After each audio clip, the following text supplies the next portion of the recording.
جیسے کہ ابھی شمیم صاحب نے، کیونکہ یہ صوفیوں سے تعلق رکھتے ہیں اور ان کا تعلق طریقت سے بھی ہے،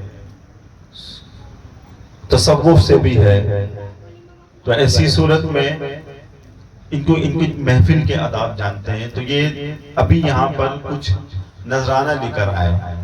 تو یہ یہی طریقہ ہے تصوف میں۔ بعض لوگ آتے ہیں وہ نوٹ ایسے اڑا کے چلے جاتے ہیں، یہ بے ادبی ہے۔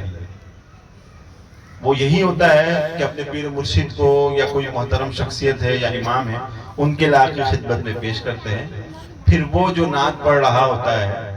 ان کو وہ نذرانہ عقیدت پیش کرتے ہیں، یہی طریقہ ہے۔ کیونکہ اب ہم دین سے بہت دور ہو رہے ہیں، ہمیں ادب نہیں آ رہا، تو ہم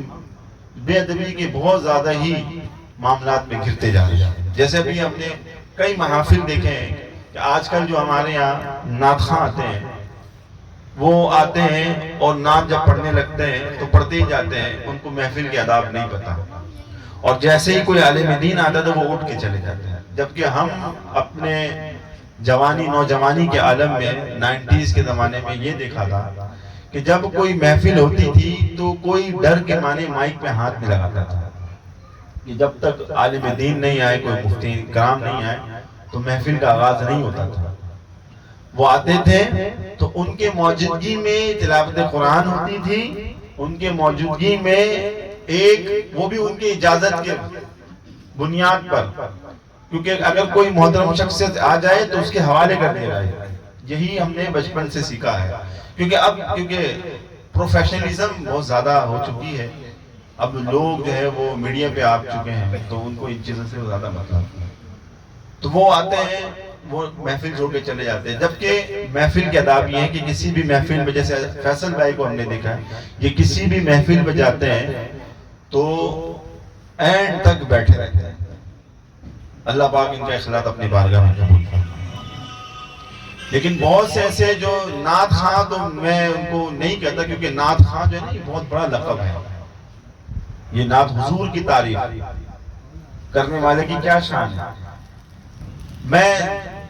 معذرت کے ساتھ بڑے تنقیدی جملہ استعمال کرتا ہوں، میرا مزاج نہیں تنقید کرنا، اصلاح کرنا میرا مزاج، لیکن میں مجبوراً یہ لفظ ایسا ہے، اس لفظ سے میں ہٹانے کے لیے ان کو نوٹ خواں کہتا ہوں۔ ان کے بعد آپ نوٹ اگر آپ لٹائیں نا، واللہ میں کہہ رہا ہوں کہ یہ پوری رات بھی پڑھتے رہے نا تو یہ تھکیں گے نہیں،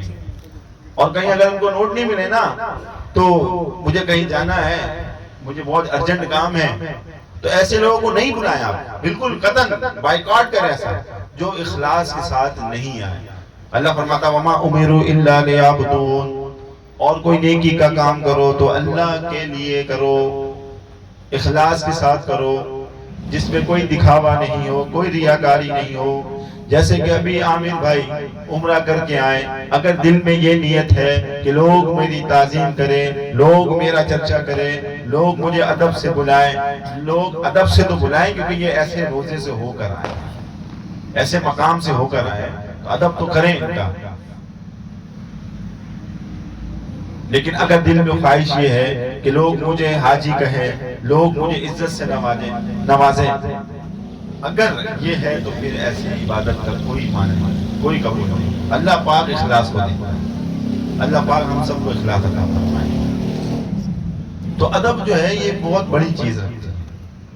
تو اس لیے اللہ پاک ہم سب کو باادب بنائے۔